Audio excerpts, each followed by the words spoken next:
A note on the Descendants.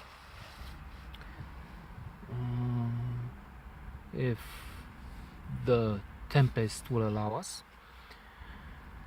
A very good film that George Clooney carries along.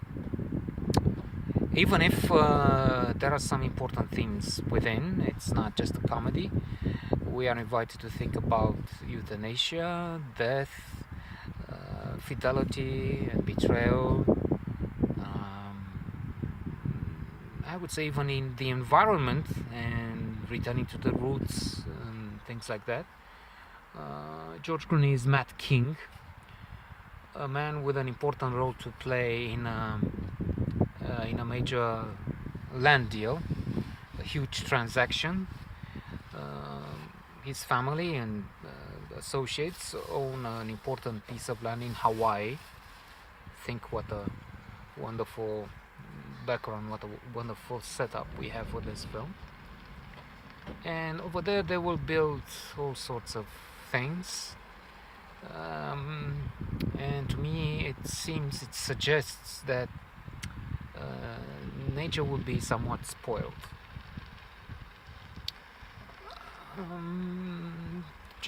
Matt King has a few days to think about this. He travels with his daughters to this part of the islands, but he has a major problem.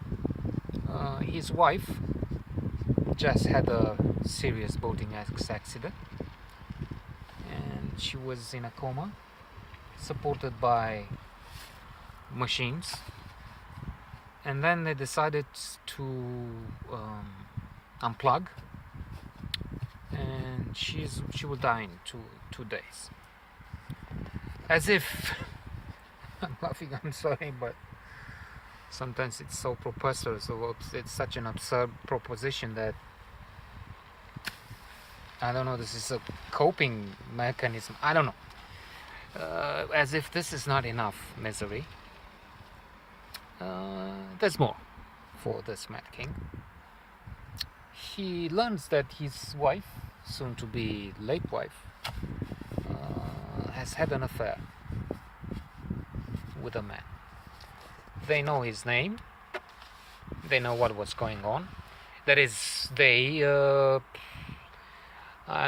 don't know exactly who, and it's not so important. It's important that George Clooney and his older daughter Alexandra know about this, and he decides to talk to the guy. He knows the name. He doesn't know. He knows the island where he's on vacation. He doesn't know exactly where. He looks around, and then one morning, as he is running on the beach near the ocean, from the opposite direction comes the rival, the enemy.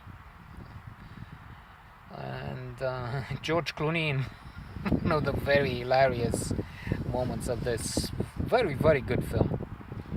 I just saw not all of it again, but some part of it the other day. It was one of those programs, HBO, Paramount, whatever. And he reminded me of his other excellent roles. He has a talent as a comedian, even if people know women, I think especially appreciate him as a romantic figure. He is considered one of the most attractive men actors around. But he does comedy in a phenomenal way. So I remember the Oh Brother, Where Art Thou, the Coen brothers, and again the same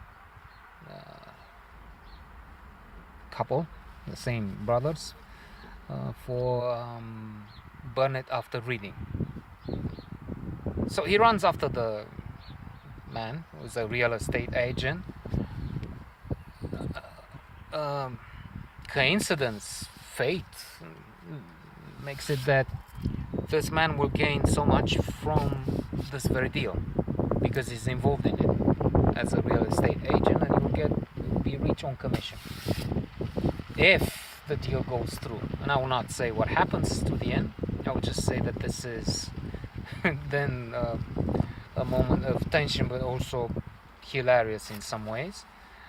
He gets to stay with his children on the beach to see who's coming and try and communicate with the man. There's the wife, talks to her. In the evening they go and say, oh, we just passed by and we stayed here. I wonder how is it inside, and maybe you, Mrs. I don't know her name, Thompson, show my daughter Alexander around, and while the husband will show me inside, and he makes a sign and talks to them. They need to talk. And inside he talks, and did she love you? Yes. Did you love her? Silence. So you didn't love her, son of a bitch. Did you go into my bedroom? Once. You could have lied. You could have had the decency to lie about this one. Okay, twice. So it becomes again.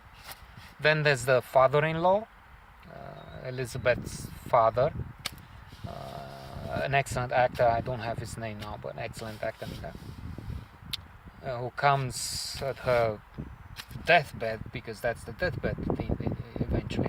I mean, we know from the start. There's no spoilers here.